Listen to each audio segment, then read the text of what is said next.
Hello everyone, I hope आप सभी लोग अच्छे हैं। So welcome everyone. आज हम लोग क्या करने जा रहे हैं, अपना टाइप 5 क्वेश्चन करेंगे that is based on sum of n terms of an AP, और इसमें कुछ इंटरेस्टिंग चीजें भी देखेंगे। Okay, so let us see. So question से ही स्टार्ट करते हैं। If the sum of first n terms of an AP is 4n minus n square, मतलब फर्स्ट एन टर्म्स का सम दिया हुआ है। कितना दिया हुआ है देखो, the sum of first n term that is S n is equal to how much, 4n minus n square. ये मेरे पास गिवन है। What is the first term, इसका फर्स्ट टर्म क्या होगा ये निकालना है। और यहाँ पे दिया है दैट इज S1। ये इसका मतलब क्या हुआ, यहाँ पे बोल रहा है कि फर्स्ट टर्म निकालो, फर्स्ट टर्म तो A1 होता है, और यहाँ पे बोल रहा है दैट इज S1। ये क्या बोल रहा है, चलो इसको समझते हैं। ओके, सपोज मेरे पास एक AP है जिसमें सिर्फ एक ही टर्म है जो कि है 5। क्लियर? तो अगर मैं आपसे पूछूं कि इस AP का सम कितना होगा, एक ही टर्म है तो एक ही टर्म है तो सम भी एक ही होगा, मतलब एक ही टर्म का सम होगा दैट इज 5। इसलिए यहां पे फर्स्ट टर्म को दैट इज S1 भी बोला गया है, क्योंकि देखो दोनों क्या है, सेम है। अंडरस्टूड? चलो इस पे एक दो कॉन्सेप्ट और है, मैं जैसे जैसे क्वेश्चन में प्रोसीड करूंगा वैसे वैसे आपको बताते जाओ। तो ये समझ में आ गया what is the first term that is S1, मतलब अगर हम S1 निकाल दें तो मेरे पास A1 आ गया। ये वैसा ही भी जिसमें एक ही टर्म है। क्लियर? ओके, आगे बढ़ते हैं।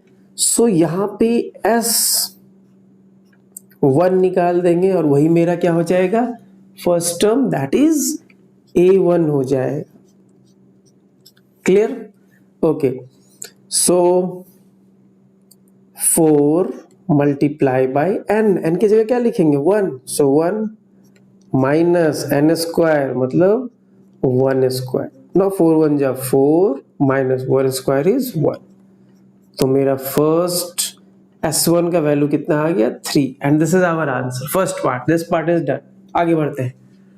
What is the sum of first two terms, पहला दो टर्म का सम कितना होगा ये पूछा जा रहा है। चलो फिर एग्जांपल से समझते हैं। मेरे पास A1 है 5 और मेरे पास A2 है 8।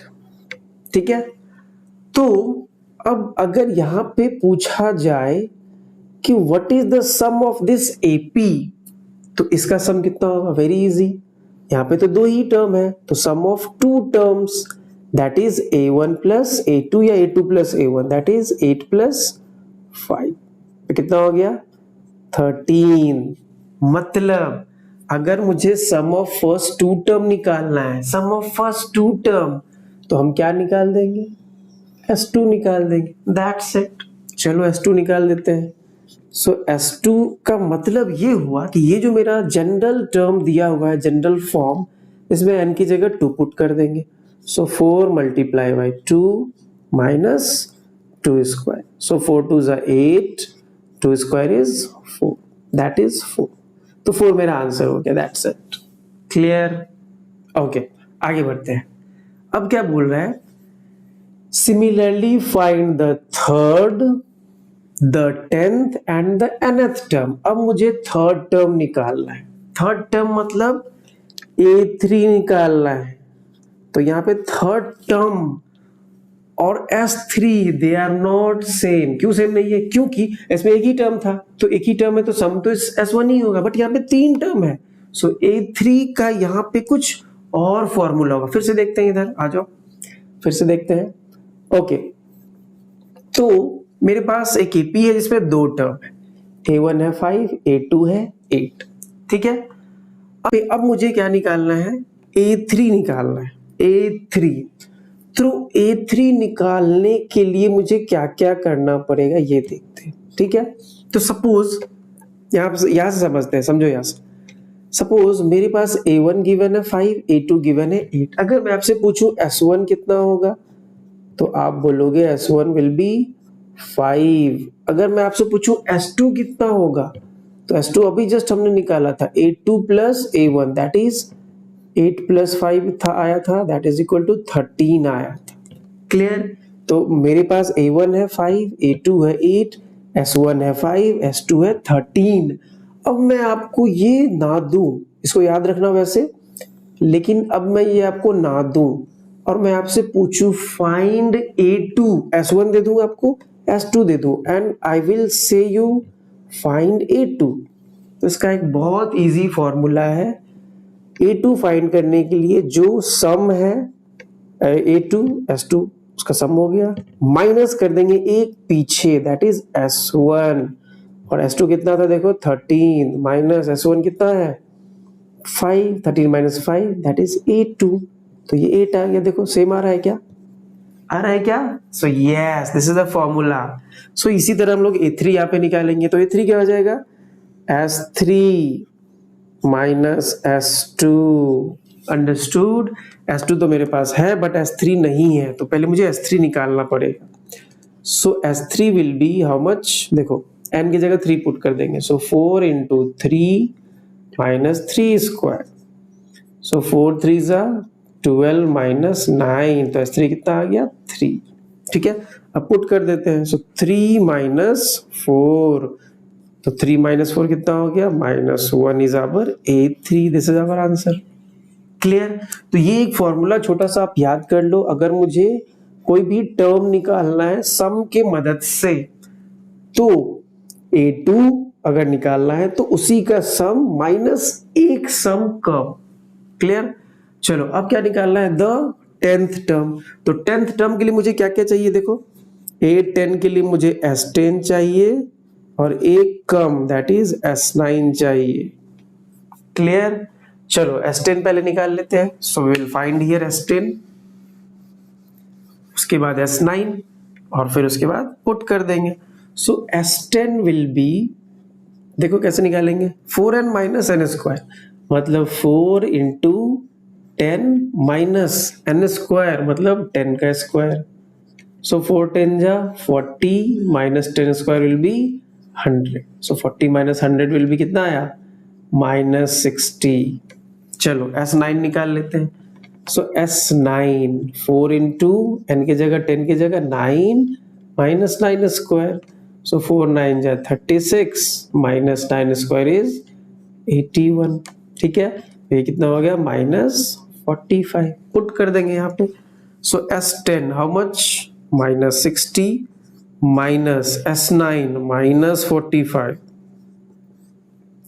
सो -60 माइनस माइनस मिलके +45 हो जाएगा, और जब इसको सॉल्व करेंगे दिस इज -15, तो मेरा A10 कितना आ गया -15, this is our answer. Clear? एक और रह गया है, द nth टर्म निकालना है। ठीक है, तो इसको भी हम लोग निकालते हैं। आई होप यहां तक आपको समझ में आया हो अच्छे से, right? So now will find nth term. चलो nth टर्म निकालते हैं, देखना है यहाँ पे अच्छे से।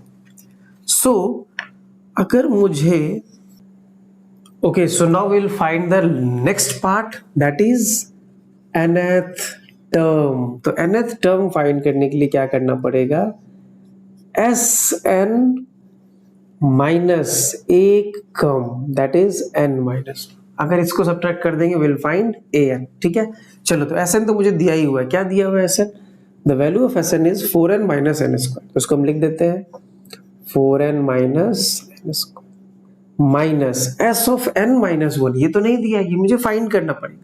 चलो तो s ऑफ n माइनस 1 कैसे फाइंड करेंगे, so see here s of n minus 1, जहां जहां n है वहां वहां n माइनस 1 पुट करेंगे, सो 4 n की जगह क्या पुट कर देंगे n माइनस 1, सो n minus 1 minus n square, minus n की जगह n स्क्वायर, तो n माइनस 1 का square.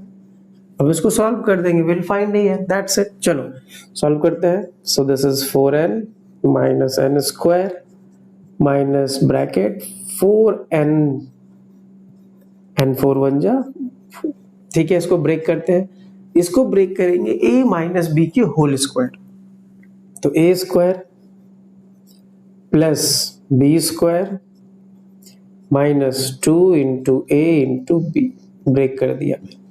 Clear? Okay, now solve this. 4n minus n square minus 4n minus 4, इसको सॉल्व कर लेते हैं. Minus n square, 1 square is 1 minus 2n. Okay, so now 4n minus n square, 4n minus 4, इस bracket को solve कर लेते हैं. Minus n square minus into plus will be minus 1, और ये माइनस 2n है तो minus minus plus 2. Clear? Now इस बड़े ब्रैकेट को सॉल्व कर लेते हैं. So this is 4n minus n square, फिर से minus 4n minus minus plus 4 minus minus plus n square. ठीक है, minus minus plus 1 and minus plus minus 2n. क्या क्या कैंसिल हो रहा है देखो, 4n minus 4n minus n square plus n square. Now 4 plus 1 will be 5 minus 2n. This is our answer. Okay, got it? ठीक है, तो फिर नेक्स्ट क्लास में हम लोग टाइप 6 क्वेश्चन की तरफ मूव करेंगे, और जो कि मेरा लास्ट टाइप होगा. उसके बाद कुछ रियल लाइफ एप्लीकेशंस पे क्वेश्चन देखेंगे. Then our AP is finished. Okay.